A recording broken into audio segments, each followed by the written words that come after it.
రెడ్డి అవుతారా? అట్లాగే రాజశేఖర రెడ్డి గారికి పుట్టిన కొడుకు జగన్మోహన్ రెడ్డి గారు సార్ క్రిస్టియన్ అవుతారా, రెడ్డి అవుతారా? కులం వేరు మతం వేరు కదా సార్, కులానికి మతానికి ముడిపెడతారండి సార్ మీరు? మతములో సార్ ఒక మతములో సార్ నేను హిందూ మతంలో చెందిన వాడిని కాబట్టి ఆ లోపల ఉన్న కులాల్లోని ఒక కులం నాది. ఇప్పుడు నేను క్రిస్టియన్ అనుకోండి, అక్కడికి ప్రొటెస్టెన్సా అంతే. ఇక మళ్ళా దాంట్లో రెడ్డి కమ్మ ఇంకొక బలిజ ఇంకొక కాపు అవన్నీ ఉండవు సార్. చేసి ఇప్పుడు నేను రాష్ట్ర వ్యాప్తంగా ఉన్న ప్రజలందరినీ కూడా ఒకటే ఆలోచన కోరుతున్నా. వైఎస్ రాజారెడ్డి గారు కన్వర్టెడ్ క్రిస్టియన్ అయితే జగన్మోహన్ రెడ్డి గారు రెడ్డి అవుతారా? వీళ్ళకు రెడ్ల కులానికి ఏమైనా సంబంధం ఉందా సార్? మీరు అడిగే క్వశ్చన్ లో నాకైతే క్లారిటీ అయితే ఏమి లేదు. విజయశేఖర రెడ్డి గారు మీరు అడిగింది ఇప్పటి వరకు బాగా మాట్లాడారు. మీరు అడిగే దానిలో ఇప్పుడు జగన్మోహన్ రెడ్డి గారి గురించి రాజారెడ్డి గారు క్రిస్టియన్ అయితే వీళ్ళు రెడ్లు కాకపోవటం అంటే నాకైతే ఏం క్లారిటీ లేదు. రెడ్డి అనేది ఒక కులం, క్రిస్టియన్ అనేది ఒక క్యాస్ట్, సారీ క్రిస్టియన్ అనేది ఒక మతం, రెండిట్లో తేడా ఉంది కదా సార్. హిందూ ఉన్నాయి కాబట్టి సార్, అతను ముస్లిం అనుకోండి రెడ్డిగా పేరు పెట్టుకోగలడా, లేదంటే నాయుడు పేరు పెట్టుకోగలడా? దానికి అది డిఫరెంట్ కాన్సెప్ట్ అండి. మతానికి సంబంధించే ఏదైనా ఉంటుంది సార్. ఇప్పుడు క్రిస్టియన్ అంటున్నారు, క్రిస్టియన్లు ఏముంటారు? క్యాథలిక్సా, ప్రొటెస్టెంట్సా? లేదంటే ఇప్పుడు ముస్లింలు ఎవరుంటారు? సున్నీలా, షియతులా? ఇట్లా ఉంటారు. కానీ మళ్ళా రెడ్లు కమ్మలు క్రిస్టియన్ లో ఉంటారు, ముస్లింలో ఉంటారు అనే దానికి అది ఆ వాదంలో అసలు అర్థమే లేదు సార్. అది ఇది ఎవరైనా అడుగుదాం. ఇప్పుడు మీరు చెప్పిన దానికి ఈ కన్వర్టెడ్ అని వచ్చింది కాబట్టి అలా వస్తుంది.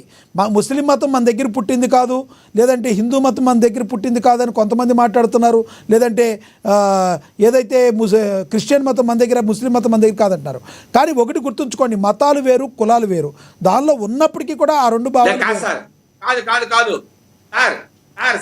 దయచేసి రండి. మతాన్ని పై సార్, ఇప్పుడు హిందువుల్లో కులాలు ఉన్నాయి కానీ ముస్లింలో కులాలు లేవు, లేదంటే క్రిస్టియన్స్ లో కులాలు లేవు, జైనుల్లో కులాలు లేవు. ఒక్క హిందూ మతంలోనే ఈ మనువాద సిద్ధాంతం ఏదైతే ఉందో, ఇదైతే ఏదో ఉంది కదా పూర్వం మనం వేదాల పట్టు సార్. ఒకటి దాన్ని నమ్మేవాడు ఉన్నాడు, నమ్మరు ఉంటాడు సార్. నేనైతే నమ్మను. నేను అంబేద్కర్ మీరైతే చివరిగా ఒకటి చెప్పి, మీరైతే మీరు చెప్పిన మాటల్లో ఒకటి చెప్పండి. కాదు సార్, శేఖర్ రెడ్డి గారు ఒక్కటి చెప్పండి. ఎస్ ఓకే, ఒకటి చెప్పండి. మీరన్న మాటల నుంచి ఒకటైతే చెప్పండి. కాపులందరూ పవన్ కళ్యాణ్ ని ఓన్ చేసుకున్నారని మీరు చెప్తున్నారు. అదేవిధంగా కమ్మలందరూ చంద్రబాబును ఓన్ చేసుకున్నారా, రెడ్లందరూ జగన్మోహన్ రెడ్డి గారు ఓన్ చేసుకున్నారు? దీనికి సమాధానం చెప్పండి, నేను పక్కకి వెళ్తా. లేదంటే పవన్ కళ్యాణ్ గారిని ఎవరైనా ఓన్ చేసుకున్నారంటారా, ఓన్లీ కాపులు ఓన్ చేసుకున్నారంటారా? మీరు ఆ స్టేట్మెంట్ ఇచ్చారు. మీరు నేను ఏమంటున్నా అంటే, ఈ రోజు కాపుల గురించి మనం మాట్లాడుతున్నాం కాబట్టి, ఈరోజు కాపుకు సంబంధించిన ఈ కుల రచ్చ ఏదైతే నడుస్తుందో దానివల్లనే నేను మాట్లాడుతున్నా. అంటే మిగతా కులాల్లో పవన్ కళ్యాణ్ గారికి అభిమానులు లేరా, లేదంటే పవన్ కళ్యాణ్ గారికి కాకట్ట లేదా అంటే ఖచ్చితంగా ఉన్నారని అంటాం. కానీ కాపు కులంలో పెట్టి ఈ ఓట్లను చేర్చాలా, ఈ ఓట్ల మెజారిటీ జగన్మోహన్ రెడ్డి గారు ఏదైతే ప్రకటిస్తున్నారో అది జరగని పని. ఖచ్చితంగా మెజారిటీ కాపుల్లో మెజారిటీ పవన్ కళ్యాణ్ గారితోనే నిలబడతారు. ఇప్పుడు కాదు సార్, ఇంకా 15 సంవత్సరాలకైనా ఆయనతో నిలబడతారు. కారణం ఏంటంటే, వాళ్ళకి రాజ్యాధికారంలో భాగం రావాలంటే, వాళ్ళ షేర్ వాళ్ళకి రావాలంటే అది పవన్ కళ్యాణ్ గారి లాంటి వ్యక్తి వల్లే సాధ్యం అనేది వాళ్ళకి బలమైన నమ్మకం. మీ అభిప్రాయం అర్థమైంది సార్. ఎందుకంటే సినిమా స్టార్ ఆయనకు ఒక మాస్ అపీల్ ఉంది. సినిమా స్టార్ మాస్ అపీల్ అని అంటారా, లేదంటే ఉప ముఖ్యమంత్రిగా, లేదంటే గతంలో కూటమిని నిలబెట్టిన వ్యక్తిగా, జనసేనగా నేతగా ఆయనకి అభిమానులు ఉన్నారంటారా? ఇంకా సినిమా స్టార్ గానే చూస్తున్నారా మీరు ఆయన్ని? సార్ ఒకటి నేనైతే ఆయన మొట్టమొదటిగా పవర్ స్టార్ గానే చూస్తా.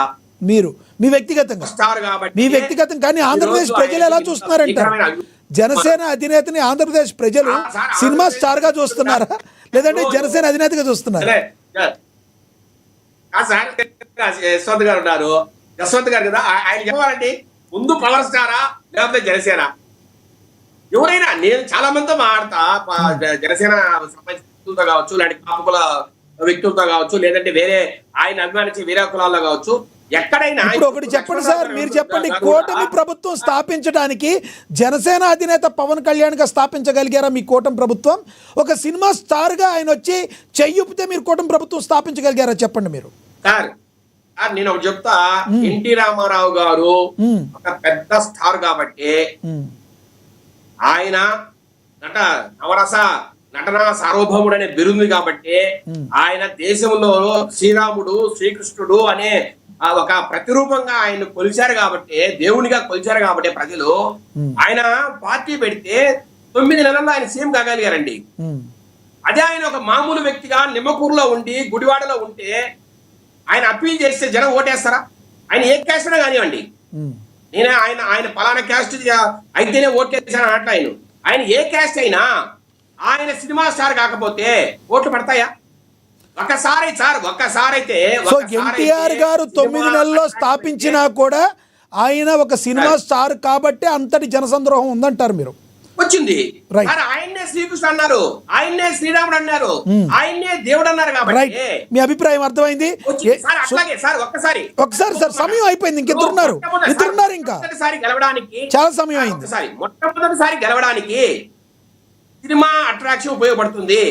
రెండోసారి గెలవడానికి మాత్రము తన సొంత అడ్మినిస్ట్రేషన్ కావచ్చు, బిహేవియర్ కావచ్చు, తన పనితనమే శ్రీరామరక్ష.